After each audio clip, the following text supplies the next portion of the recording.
ওয়াহাবি আকীদা পোষণকারী ইমামের পিছনে নামাজের ইক্তেদা করা যাবে কিনা?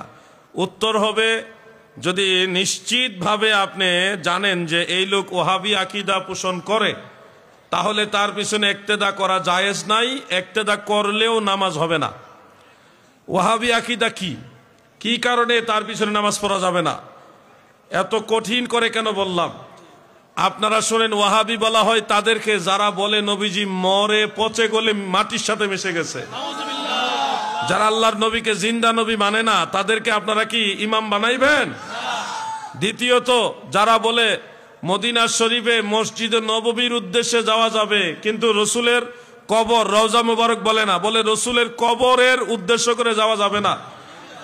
এবং তারা বলেছে যে আল্লাহ রসুলের রওজা মুবারক, বা আমরা আমাদের ভাষায় বলতেছি রওজা মুবারক জিয়ারতের উদ্দেশ্য করে গেলে এটা কবিরা গুনাহ হবে, হারাম হবে। আপনারা বলেন এই ধরনের ব্যক্তিকে মসজিদের ইমাম বানাবেন?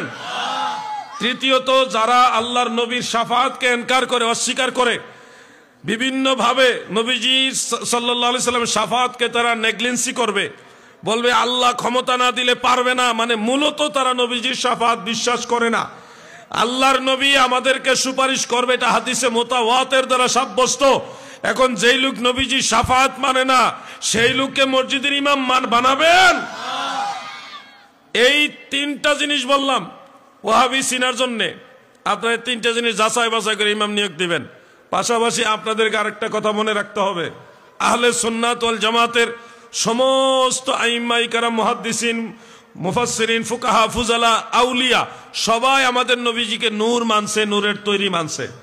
এখন যদি কেউ নবীজিকে নূর না মানে, তাহলে এই লোক কখনো সুন্নি হতে পারে না।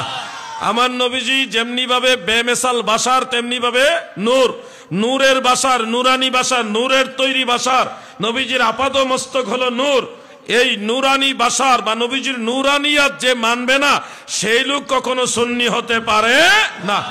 এই কথাগুলি মনে রাখবেন। শানে রিসালাতের উপরে যারা অ্যাটাক করে, আল্লাহর হাবিবকে কাউবয় বলে, কর্মচারী, 2 টাকার কর্মচারী বলে, নাউজুবিল্লাহ। আল্লাহর নবীকে যারা রাখাল বলে, অথবা নবীজি সম্পর্কে এই ধরনের শব্দ চয়ন করে যে নবীজি যাত্রাবাড়ির ময়লার ট্যাঙ্কির কাছে দাঁড়ায়া নাউজুবিল্লাহ পেশাব করছেন, এই ধরনের কথা যারা বলে, এরাই হলো ওয়াহাবি। এদের পিছনে নামাজ পড়া জায়েজ হবে না।